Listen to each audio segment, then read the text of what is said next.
Hey guys, ഇന്ന് duty കഴിഞ്ഞ് വന്നപ്പോഴേ ചിക്കൻ വറുത്ത് കഴിക്കാൻ നല്ല ആഗ്രഹം തോന്നി. 1 കിലോ ചിക്കൻ മേടിച്ചിട്ടൊന്ന് കഴുകി വൃത്തിയാക്കി എടുത്തു. 1 ടീസ്പൂൺ മുളക് പൊടി, 1/4 ടീസ്പൂൺ മഞ്ഞൾപ്പൊടി, ആവശ്യത്തിന് ഉപ്പ്, കുറച്ച് കുരുമുളക് പൊടി, 2 ചെറുനാരങ്ങയുടെ നീര്, പെരിഞ്ജീരകം ചതച്ചത്, ഇഞ്ചി വെളുത്തുള്ളി എല്ലാം കൂടെ ചേർത്ത് നന്നായിട്ടൊന്ന് മാരിനേറ്റ് ചെയ്തെടുക്കുന്നുണ്ട്.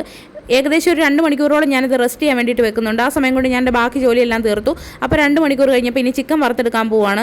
ഒരു തവ അടുപ്പത്ത് വെച്ച് കൊടുത്തിട്ടുണ്ട്. ആവശ്യത്തിന് എണ്ണ ഒഴിച്ച് കൊടുത്തു. ചിക്കൻ ഓരോന്നോരോന്നായിട്ട് പെറുക്കി വെച്ച് കൊടുക്കുകയാണ് ഗൈസ്. അപ്പോൾ ഇനി ഞാൻ രാത്രിയിൽ മോരുകറിയും ചിക്കൻ വറുത്തതും നാരങ്ങാച്ചാറും കൂട്ടി കഴിക്കാമെന്നാണ് കേട്ടോ വിചാരിക്കുന്നത്.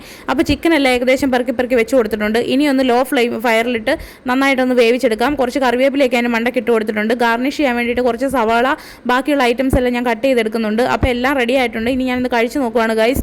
അപ്പോൾ എരിവ് കുറച്ച് കൂടുതലായിരുന്നു, കാരണം മുളക് പൊടി എരിവുള്ള ടൈപ്പ് മുളക് പൊടിയായിരുന്നു, കാശ്മീരി ചില്ലി അല്ലായിരുന്നു. അപ്പോൾ ഞാൻ എന്തായാലും കഴിച്ച് നോക്കിയപ്പോൾ എനിക്ക് ഇഷ്ടപ്പെട്ടു. അപ്പോൾ ഓക്കെ, ബൈ.